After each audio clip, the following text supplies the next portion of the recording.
বিবি সকিনা ইমাম হুসাইনের কাছে এসে বারবার জিজ্ঞাসা করছিলেন, বাবা পানি কোথায়?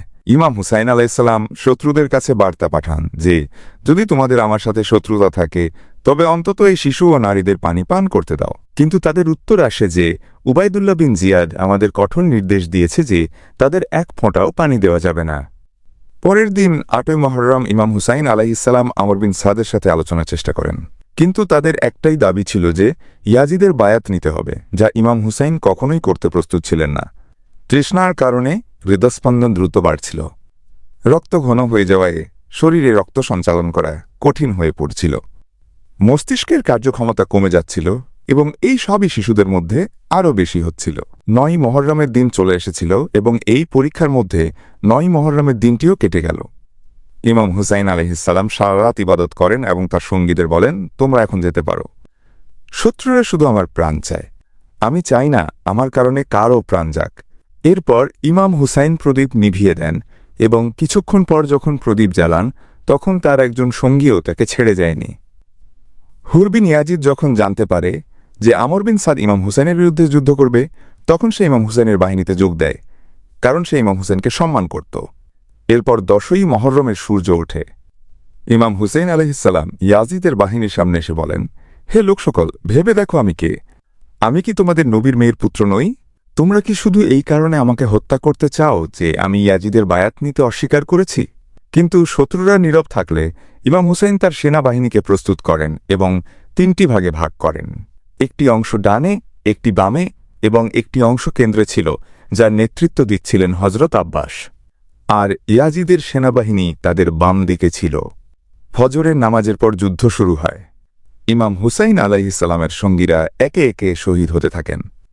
যখন ইমাম হুসাইনের সঙ্গীরা শহীদ হয়ে যান, তখন ইমাম হুসাইন আলাইহিসসালামের সুন্দর পুত্র জনাব আলী আকবর, যিনি নবী সাল্লাল্লাহু আলাইহি ওয়াসাল্লামের প্রতিচ্ছবি ছিলেন, তিনি ময়দানে আসেন এবং বলতে থাকেন, আমি আলীর পুত্র হুসাইনের পুত্র আলী আকবর। আমরা নবীর পরিবার এবং আল্লাহর কসম, আমরা কখনো বাতিলের সামনে নত করব না। যখন ইয়াজিদের সেনাবাহিনী জনাব আলী আকবরের চেহারা দেখে, তারা চুপ হয়ে যায়। কেউ কেউ চোখ নিচু করে নেয় এবং কেউ মুখ ফিরিয়ে নেয়, কারণ জনাব আলী আকবর নবী সাল্লাল্লাহু আলাইহি ওয়াসাল্লামের প্রতিচ্ছবি ছিলেন। মনে হচ্ছিল যেন নবী সাল্লাল্লাহু আলাইহি ওয়াসাল্লাম নিজেই ময়দানে এসেছেন। এরপর তিনি এগিয়ে যান এবং একের পর এক শত্রুকে হত্যা করতে থাকেন, কিন্তু দূর থেকে কেউ তার বুকে বর্ষা মারে। এরপর তিনি নিচে পড়ে যান এবং ইমাম হুসাইনকে ডাকতে থাকেন। ইমাম হুসাইন দ্রুত তার কাছে এসে তাকে তুলে নিয়ে বলেন, হে আল্লাহ, তুমি সাক্ষী থেকো, ওরা তাকেও শহীদ করে দিয়েছে যে চেহারায় তোমার নবীর সাথে সবচেয়ে বেশি মিল রাখত। এরপর ইমাম হাসান আলাইহিসসালামের পুত্র জনাব কাসিম আলাইহিসসালাম ইমাম হুসাইনের কাছে যুদ্ধের অনুমতি চান। ইমাম হুসাইন আলাইহিসসালাম বলেন, হে কাসিম, তুমিই তোমার বাবার একমাত্র স্মৃতিচিহ্ন, আমি তোমাকে কিভাবে যেতে দিতে পারি?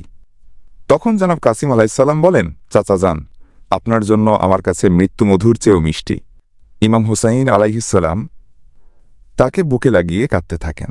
তারপর জনাব কাসিম ময়দানে এসে বীরত্বের সাথে যুদ্ধ করেন, কিন্তু কিছুক্ষণ পর কেউ পেছন থেকে তার উপর আক্রমণ করে এবং তিনিও শহীদ হয়ে যান।